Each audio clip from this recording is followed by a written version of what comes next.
Right now, we are looking at over 1 million tickets to be sold this year. So today we have the Mingo team. We've had them on in the past, but it's been a while. Guys, welcome. Thanks a million. Thank you, Brandon, for having us. We're delighted. Well, it's absolutely my pleasure. I'm going to jump right into the questions here. Joe, I know we've had you on a couple times in the past, but can you just give us a refresher on what Mingo is and what's your vision for the platform? Okay, so initially, I'm assuming most people watching this haven't seen or know what Mingo is. So to put it very simply, we've built a wallet on Hedera that supports all Hedera-based tokens and all Hedera-based NFTs. And out to one side of that, our goal is to onboard the average person into this space. People are used to earning tokens in games. What they're not used to doing is taking a token from a game and bringing it across and being able to buy a ticket for an event. So our ecosystem allows that. And Jason will go through in later on a little bit more about the game and what we've built there. But we've used the whole concept of NFTs and combined it with standard ticketing to tokenize tickets for events. And we are doing that for 4 reasons. Number one is obviously the fraud component. People are very much aware of the issues Ticketmaster are having with fraud and other ticket platforms and people turning up in multiples for the same seat. That obviously built in Hedera eliminates that whole process. But because it's a programmable digital ticket, again, let's be clear, we're avoiding all the terminology like cryptocurrency, blockchain, NFT. We've built an NFT ticketing platform that we can share with you guys. But for the average person, we've built a programmable digital ticket platform. And that ticket allows for the program to write in a commission for the event organizer on the secondary market sales. It can put a cap in for the event organizer saying, I don't want my tickets sold at 3 and 4 and 5 times price. This is all you're allowed to sell it for in the secondary market. So it's a big thing for event organizers, but it's the fourth thing. And this is the key component of what we're doing. It is the ability for us to create a digital collectible memory, a collectible digital memory, should I say, at the event. So you as an event organizer can share a piece of content. As the ticket is redeemed, during the event live or even after the event, share a new NFT, but it's a memory with the person who has attended the event and enhance their experience. So that's the goal of what we're doing here. So enhance fan experiences and greatly increasing an event management company's way to engage with their fans. I'm sure those event organizers are probably excited about the ability to have royalties as well. So if it Yeah. transfers hands multiple times, they are getting at least a piece of that. If they initially sell a ticket for $200 and it goes for 1,000 or 2,000 or 3,000, they're not realizing any of that gain. But now with this new technology, we can actually have the event organizers realizing some of those gains. It's brilliant for organizers. They love that. And that's like the partnerships we built already is crazy on the back of that because they love the idea of being able to engage with their fans in a better way. Without a question. Now, David, I want to go over to you next. Now, we've been talking going back all the way to 2018. You're one of the original HBAR out there, but you're also one of the Mingo advisors. What attracted you to Mingo? Yeah, thanks, Brandon. So actually, 2018 Hedera launch event, I met Joe actually because they were presenting, and I listened to them, and I was like, wow, these guys are really doing some cool stuff around gaming and event ticketing, and mostly kind of mobile versions of using Hedera. And of course, we've all been through the ringer on trying to integrate with Hedera, and now we're like really, operating at full speed. But that was how I met. And in terms of like what excites me about event ticketing is I think that it's ripe for Web3 disruption because I'm actually I'm a major kind of consumer of going to all kinds of events myself personally, mostly music. But looking at like fraud in that business and then just looking at ticket platform sharing, like if you're trying to buy a ticket off a Ticketmaster and say you're going to share it with somebody on AXS, the process is very frustrating if you've been involved because sometimes you put a bid in on something and you wait for hours before there's a response. This can be, of course, we know built on Hedera, we can reach finality in 3 seconds. You can have a very quick operational time to actually get that done. The other thing that's exciting to me is the direct connection of the artist to the fans. I think, who wants Ticketmaster or AXS controlling the narrative of if you're an artist and you're whatever kind of artist, if you're a boxer, if you're a musician, whatever, you want specialized Web3 platforms like Mingo. Of course, we've already got Galaxy built on Hedera. As you know very well, and you're very involved with Karate Combat. I think Mingo, where we really can set up a differentiation, is focused initially on boxing, but then going and expanding into extreme sports, going into boutique events, as well as even getting into broader categories like music later. There's no reason why they can't. So, for me, anybody building on Hedera is my friend, first of all. And second of all, there's just a lot of good history there. And I'm really excited about what they're doing. Oh, good stuff. Now, I'm going to get to some of those partnerships and what you're doing a little bit later with Joe in a few minutes, but I do want to go to Jason real quick. You're more on the tech side of things. Can you just explain how you're using Hedera and just more along the tech side of things when it comes to Mingo? No problem at all. So look, I mean, when I joined the project, like some of the development had already been started, and obviously we had been working with the development team. Now, obviously we've expanded it out. We've expanded out internally. And we've got a lot more competencies in relation to that now. Obviously, everything is still mobile focused, and it's always about kind of increasing, I suppose, the functionality from what's there. I suppose taking the insights from what's already been developed and what we've learned from working with Hedera and applying it to stuff like this. Like, again, obviously, when I joined, play to earn gaming and NFTs was really like what the markets were looking for. That was very much the narrative at the time, and that was what everyone was excited about. So obviously, so were we. And again, it was through the development and through kind of the gaining the experience from the NFT side that it all led perfectly into the ticketing.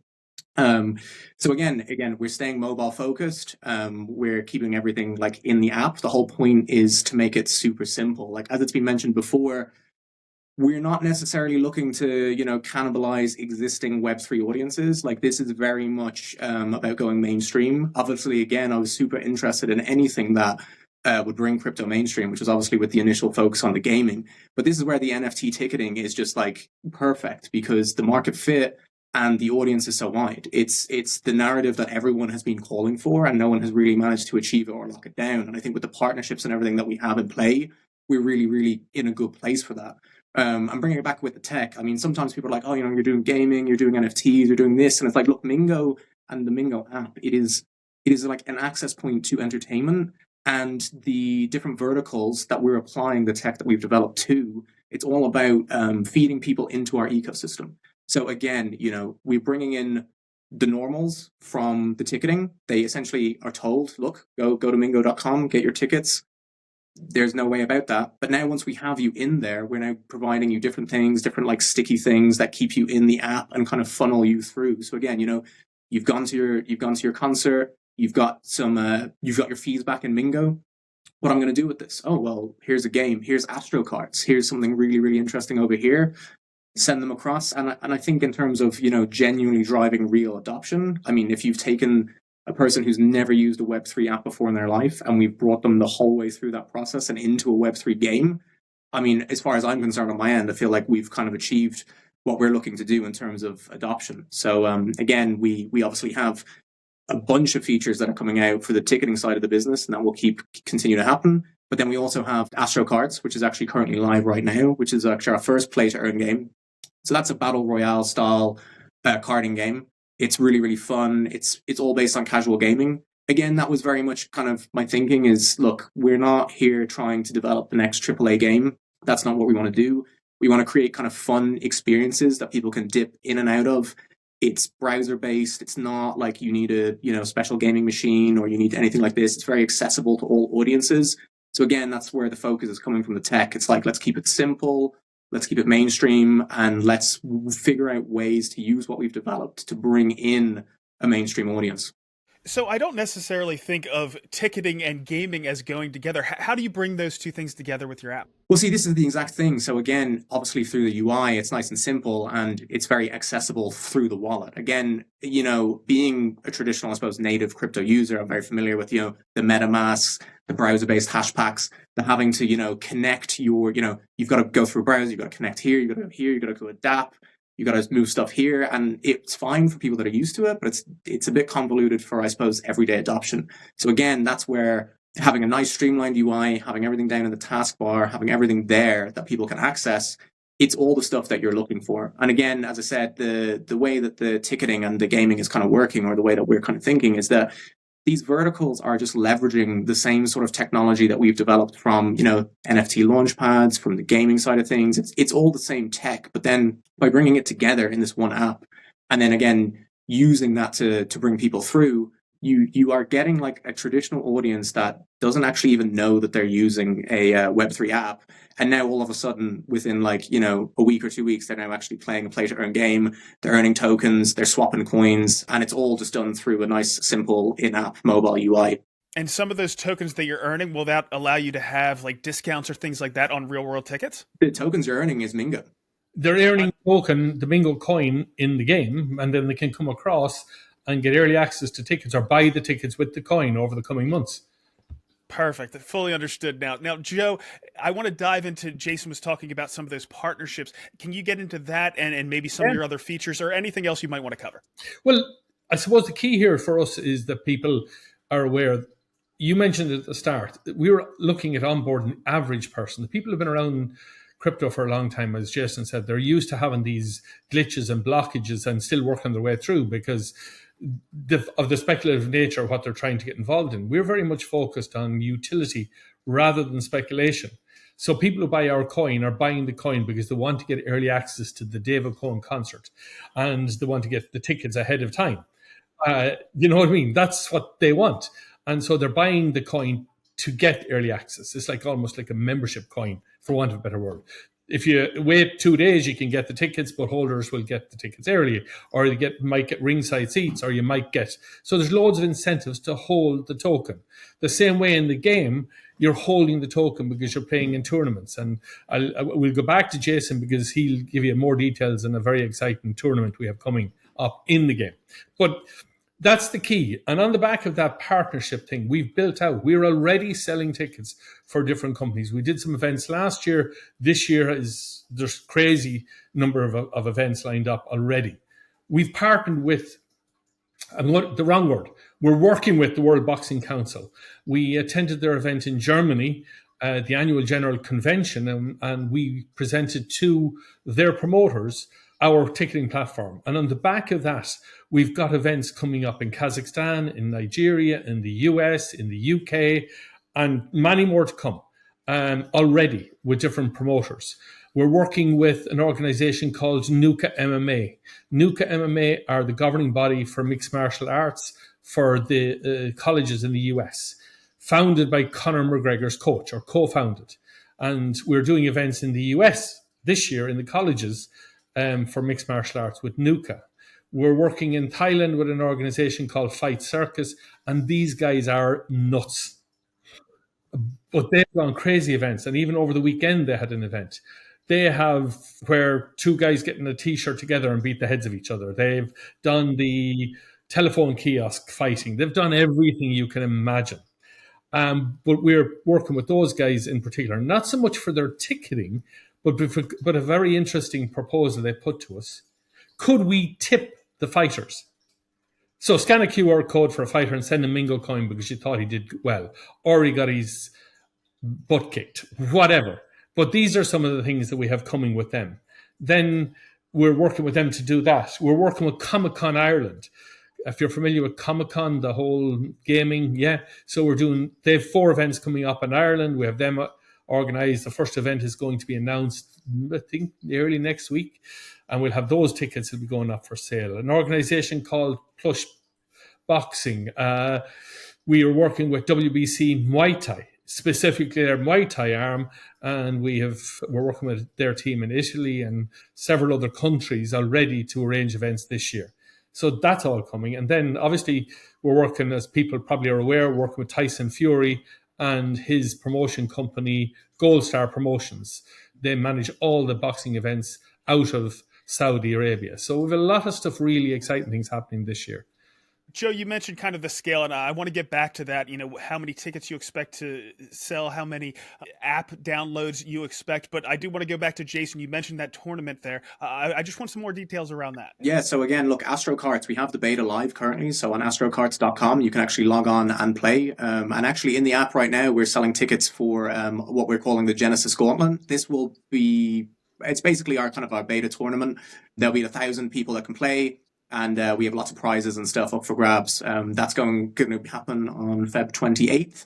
That's the actual date for it. And yeah, it'll be cool. It's like 1,000 people battle royale tournament. It's kind of like a round robin. You kind of cycle through 12-player matches, and we start whittling ourselves down into like a final 10, and then they all compete head to head to win some pretty large prizes.